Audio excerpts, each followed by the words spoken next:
News 18 বাংলায় স্বাগত। Prime time 18 নিয়ে আপনাদের সঙ্গে রয়েছে আমি শর্মিষ্ঠা। সারাদিনে গুরুত্বপূর্ণ খবর তুলে ধরবো আপনাদের সামনে। এই মুহূর্তে হাবড়া হাসপাতাল, সেখানে আবারও অমানবিক ছবি ধরা পড়ছে। অ্যাম্বুলেন্স না পেয়ে করোনা রোগীর মৃত্যু হয়েছে। রেফার করার 4 ঘন্টা পরও অ্যাম্বুলেন্স পাওয়া যায়নি বলে অভিযোগ, যে কারণে মৃত্যু হলো রোগীর। আমাদের সঙ্গে সরাসরি রয়েছেন প্রতিনিধি জিয়াউল আলম। জিয়াউল, কি অভিযোগ উঠছে হাসপাতাল কর্তৃপক্ষ, তাদেরই বা কি সাফাই?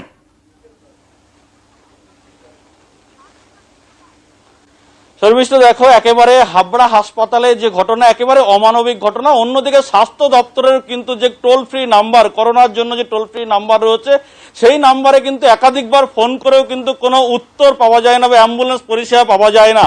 আজকে 12:30 নাগাদ এই তুলসী রায় বলে একজন পেশেন্ট, ইনি আসেন শ্বাসকষ্ট এবং জ্বর নিয়ে, তারপরে করোনা পরীক্ষা, করোনা পজিটিভ হয়, কিন্তু 12:30টার সময় বারাসাত কোভিড হাসপাতালে রেফার করা হয়। কিন্তু এই যে হাবড়া হাসপাতাল থেকে বারাসাত হাসপাতালে নিয়ে যাওয়ার জন্য যে অ্যাম্বুলেন্স পাওয়া যায়, সেই অ্যাম্বুলেন্স স্বাস্থ্য দপ্তরের টোল ফ্রি নাম্বারে ফোন করতে হয়, তারপর ওখান থেকে অ্যাম্বুলেন্স আসে। কিন্তু প্রায় 12:30 থেকে 4:30 পর্যন্ত কোনো অ্যাম্বুলেন্স কিন্তু তার পরিবার পাননি বলে এমনটি কিন্তু দাবি। বারংবার প্রায় 10টি নাম্বার রয়েছে, সেই 10টি নাম্বারে একাধিকবার ফোন করেছে, কোনোবারই কিন্তু উত্তর দেওয়া হয়নি, ফোন ধরা হয়নি। আমাদের সঙ্গে থাকো। যেখানে সুপ্রিম কোর্ট বারবার নির্দেশ দিয়েছে যে কোভিড আক্রান্ত রোগীর জন্য অ্যাম্বুলেন্স মাস্ট, আর সেখানে অ্যাম্বুলেন্সই পাওয়া যাচ্ছে না। যখন অ্যাম্বুলেন্সের জন্য অপেক্ষা করছিলেন ওই রোগীর ছেলে কি বলছিলেন শুনবো। আমি এসেছিলাম 12:35-এর সময়। তারপর পেশেন্টকে দেখলো, 10 মিনিট পরে দেখার পরে বললো যে করোনা পজিটিভ।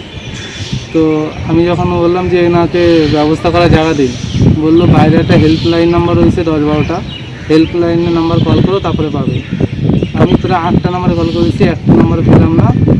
তো আমার পাশের বাড়ি একজন প্রধান ছিল, প্রধানের ফোন করলাম, বললো যে আমি বিএমএসের সাথে কথা বলে দিচ্ছি, তারা ব্যবস্থা করবে। তো এখন 3:10 বাজে সম্ভবত, এখনও কোনো গাড়ি পেলাম না, আর ওরা বলছে যে পাঠাচ্ছি। যেমন সেক্ষেত্রে জানতে চাইবো, সুপ্রিম কোর্টের নির্দেশ কি তাহলে সার, মানে হাসপাতাল কর্তৃপক্ষ তারাই কোনো ব্যবস্থা করলো না অ্যাম্বুলেন্সের জন্য? কিন্তু আমরা এই ঘটনার পরে কিন্তু বারংবার হাসপাতাল সুপারের সঙ্গে বা হাসপাতাল কর্তৃপক্ষের সঙ্গে যোগাযোগ করার চেষ্টা করেছিলাম, কোনো রকমভাবে তা যোগাযোগ করতে পারিনি।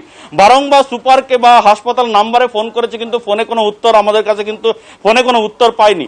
ফলে এই ঘটনা কিন্তু আজকের না, এই মাসে 4 তারিখ এবং 11 তারিখ একই ঘটনা। 4 তারিখে প্রায় 12 ঘন্টা কিন্তু করোনা পেশেন্টকে ফেলে রাখা হয়েছিল বাইরে, তারপর মৃত্যু হয়েছে। 11 তারিখে ঠিক একই অবস্থা, করোনা পেশেন্টকে এখান থেকে যখন অবস্থা আশঙ্কাজনক হয়, তখন প্রাইভেট কারে করে নিয়ে যাওয়ার পথে কিন্তু মৃত্যু হয়। সেখানেও কিন্তু কোনো অ্যাম্বুলেন্স পরিষেবা হাসপাতাল থেকে করে দেওয়া হয়নি। ফলে আজকেও কিন্তু সেই একই ঘটনা, প্রায় 4.5 ঘন্টা হাসপাতালে লনেই পড়েছিল, সেখানে কোনো রকম ট্রিটমেন্ট কিন্তু হাসপাতাল সূত্র থেকে বা হাসপাতাল কর্তৃপক্ষ ব্যবস্থা করেনি। হাসপাতাল এবং এই রোগীর যে আত্মীয়রা রয়েছে তাদের কিন্তু পরিষ্কার বক্তব্য, যদি যেভাবে তাদের আত্মীয় অসুস্থ হয়ে পড়ছিল, শ্বাসকষ্ট হচ্ছিল, যদি ন্যূনতম কোনো ব্যবস্থা হতো তাহলে তাদের কিন্তু আত্মীয়কে বাঁচানো যেত। ফলে দীর্ঘক্ষণ কোনো ট্রিটমেন্ট ছাড়াই কিন্তু লনে পড়েছিল হাসপাতালে, লনে, তারপরেই কিন্তু আস্তে আস্তে অবস্থার অবনতি হলে মৃত্যু হয়। শুধুমাত্র যে একাধিকবার যে টোল ফ্রি নাম্বার, এই টোল ফ্রি নাম্বারে ফোন করে অন্তত কোনো সাহায্য পাওয়া যাচ্ছে না, সেই ছবি আমরা দেখলাম। যখন আমরা এই হাবড়া বিষয় নিয়ে আলোচনা করছি, তখন একটি গুরুত্বপূর্ণ খবর এসে পৌঁছেছে যে করোনা আক্রান্তকে আর ফেরানো যাবে না হাসপাতাল থেকে। যদি হাসপাতালে বেড থাকে তাহলে করোনা আক্রান্তকে ভর্তি নিতেই হবে।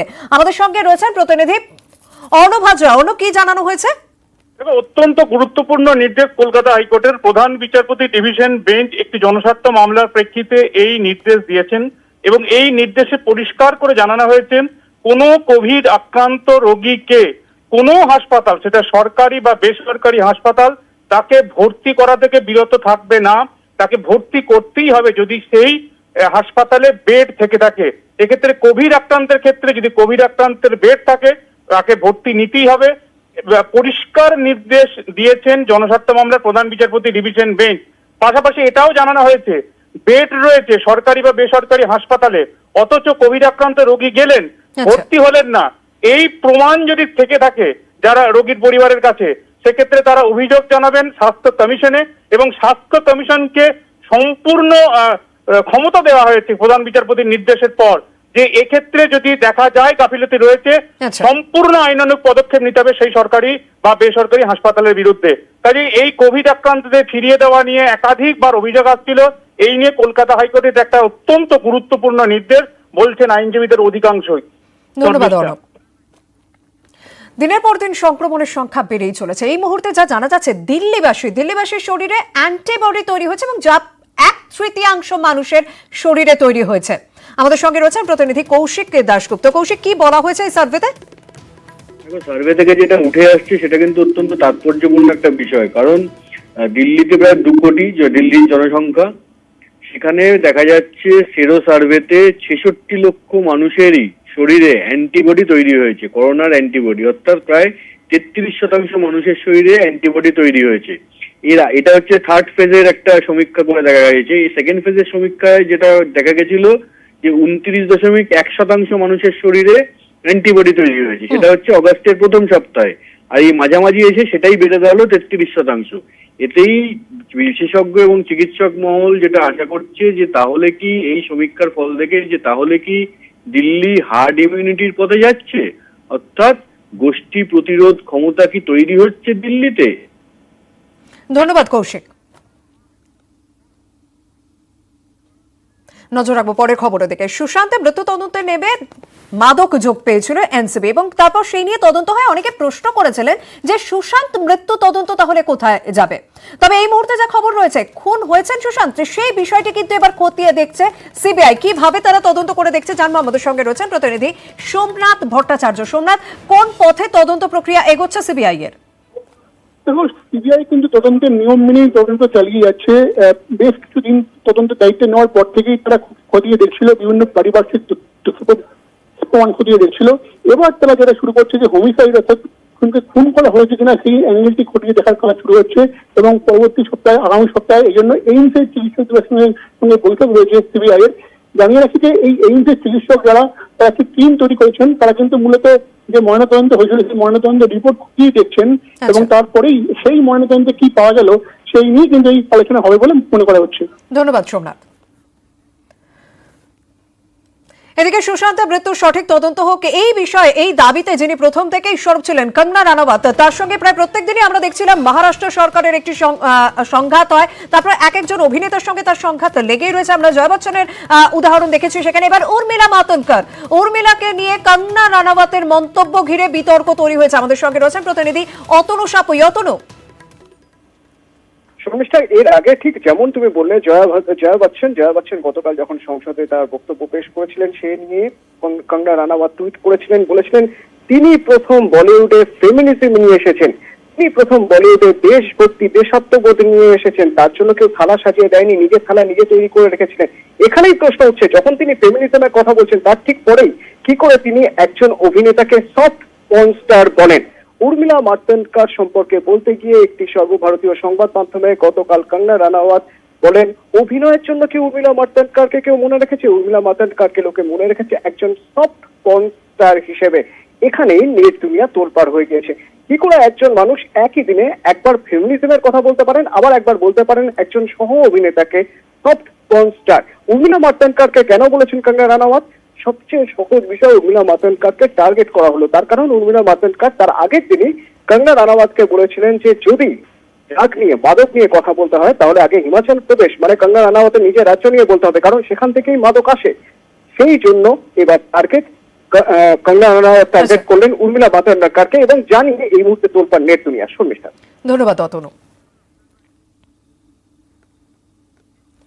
চোখ রাখবো পরের খবরে দিকে, যেখানে লাদাখ সীমান্তে দুই দেশ ভারত এবং চীন একে অপরের চোখে চোখ রেখেছে। সেইখানে ব্রিক্সের বৈঠকে জাতীয় নিরাপত্তা উপদেষ্টারা, বৈঠকে থাকবেন জাতীয় নিরাপত্তা উপদেষ্টা অজিত দোভাল, যেখানে চীনের জাতীয় নিরাপত্তা উপদেষ্টা ইয়াং জিয়েচিও উপস্থিত থাকবেন। আমাদের সঙ্গে রয়েছে প্রতিনিধি কৃষাণু বন্দ্যোপাধ্যায়। কৃষাণু, এই মুহূর্তে দাঁড়িয়ে এই বৈঠক কতটা গুরুত্বপূর্ণ? প্রথমেই যে কথাটা বলে রাখা, দর্শকদের জানিয়ে রাখা উচিত, তা হচ্ছে কিন্তু ব্রিক্স সম্মেলন কিন্তু শুরু হয়ে গিয়েছে এবং তাতে এনএসএ পর্যায়ের যারা প্রতিনিধিরা রয়েছেন তারা রয়েছেন, এবং যদিও পুরো সম্মেলনটাই হচ্ছে ভার্চুয়ালি, এবং একসঙ্গে 5টি রাষ্ট্রের যে এনএসএ জাতীয় নিরাপত্তা উপদেষ্টা তারা রয়েছেন, এবং ইয়াং জিয়েচি যেমন রয়েছেন, অজিত দোভালও রয়েছেন।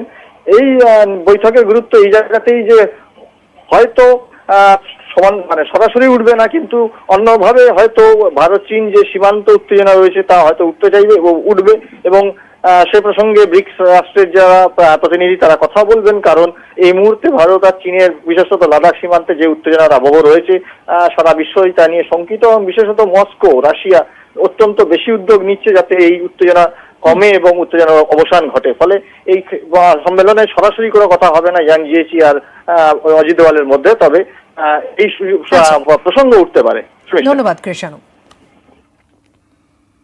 পাশাপাশি এই প্রসঙ্গেই আজ রাজ্যসভায় বিবৃতিতে প্রতিরক্ষা মন্ত্রী রাজনাথ সিং তিনি বলেছেন, দেশের মাথা নোয়াতে দেব না, কারোর মাথা নোয়াতেও চাই না। युद्ध की शुरुआत तो हमारे हाथ में होती है, लेकिन उसका अंत नहीं होता है। और मुझे कई बार ताज्जुब होता है कि शांति का यह संदेश जिस धरती से पूरे विश्व को गया है, उस धरती की शांति में विघ्न के द्वारा विघ्न डालने का प्रयास किए जाते हैं।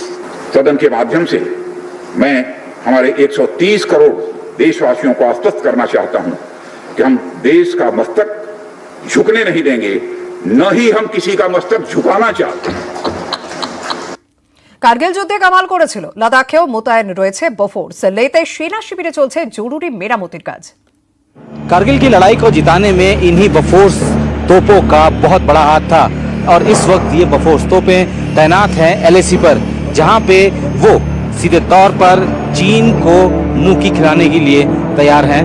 चूंकि सबसे बड़ी समस्या ये होती है कि जब भी किसी हाई ऑल्टीट्यूड एरिया में इनकी तैनाती होती है तो इनका रखरखाव बहुत ज़्यादा ज़रूरी होता है। 24 घंटे ये फायर करने लायक हों, इस तरीके से इसकी पूरी तरीके से मेंटेनेंस किया जाता है। इस वक्त हम लोग ऐसी एक मेंटेनेंस डिपो में हैं जहाँ पे इस वक्त बफोर्स का मेंटेनेंस चल रहा है, क्योंकि ये ज़रूरत इसलिए भी है क्योंकि ये हमेशा रेडी रहने चाहिए, किसी भी तरीके की कोई कोताही जो है नहीं बरतनी चाहिए, इसीलिए लगातार जो है इनका मेंटेनेंस किया जाता है। और ये पूरा इलाका आप देख सकते हैं, ये सब जो है यहाँ पे मेंटेनेंस का काम हो रहा है। इस तरीके की छोटे छोटे डिपो जो है वो और भी बनाए गए हैं, जिसमें कि ये हर वक्त जो है इनको जो है पूरी तरीके से मेंटेनेंस किया जाता है। और आप देख सकते हैं कि नीचे की तरफ आप देख सकते हैं किस तरीके से जो सेना के जो जवान हैं वो अपने काम को अंजाम दे रहे हैं। हाथ काले हो गए हैं पूरी तरीके से, लेकिन वो लगातार इस गन को रिपेयर करने में लगे हैं। और ये सिर्फ इसी गन के नहीं, लगभग तमाम ऐसे हथियार जो कि भारतीय सेना इस्तेमाल कर रही है यहाँ पे, आप ये देख सकते हैं कि ये एक एंटी एयरक्राफ्ट गन है, इसको भी जो है लगातार जो है ज़रूरत होती है इनकी कि किसी तरीके से इसको जो हमेशा तैयार रहने दिया जाए, ताकि जो चीन के जो कभी ऐसे एयरक्राफ्ट अगर आते हैं तो इनको जो है दूर से दूर ही नेस्तनाबूद किया जा सके। तो EME का बहुत बड़ा और महत्वपूर्ण रोल होता है, क्योंकि ये इन्हीं की जिम्मेदारी होती है भारतीय सेना के वो सारे साजो सामान जिनको 24 घंटे तैयार रहने के लिए। रिपेयर का एक बहुत ही महत्वपूर्ण हिस्सा है उसमें लगने वाले स्पेयर्स और कंपोनेंट्स। टेक्निकल स्टोर्स ग्रुप का काम होता है कि रिपेयर टेक्नीशियंस को एक फायरिंग पिन से लेकर के एक टैंक के इंजन असेंबली तक जिस भी चीज की जरूरत हो हम उन्हें वो अवेलेबल करवाएं। এবার সময় টুইটার ট্রেন্ডিং এ কোন বিষয় সারা দিন আজ সারা দেশের মানুষকে ভাবিয়েছে, তারা কোন বিষয় নিয়ে আলোচনা করছেন। হ্যাপি বার্থডে PM, প্রধানমন্ত্রী শুভ জন্মদিনে আজকে টুইট হয়েছে প্রায় 4.5 লক্ষ। অন্যদিকে ন্যাশনাল আনএমপ্লয়মেন্ট ডে টুইট হয়েছে 40 লক্ষেরও বেশি, যা মূলত যুব কংগ্রেসের পক্ষ থেকে এই প্রচার করা হচ্ছে। জাতীয় বেকারত্ব দিবস, মোদির জন্মদিনে এই হ্যাশট্যাগ টুইটারে ট্রেন্ডিং ভীষণ। দেশে কর্মসংস্থানে বেহাল দশার প্রতিবাদে গর্জে উঠছে নেটিজেনরা। হ্যাশট্যাগ রিটুইট করে মোদি সরকারকে খোঁচা রাহুল গান্ধীরও। শুভেচ্ছা জানান। আর তার 3 ঘন্টার মধ্যেই আবার এই রোজগার মানে আত্মসম্মান, সরকার কতদিন যুবকদের অসম্মান করবে, এই খোঁচাও দেন টুইটে। বিভিন্ন শহরে পথে প্রতিবাদ কংগ্রেসের, চা বানিয়ে পাকোড়া ভেজে প্রতিবাদ কংগ্রেসের।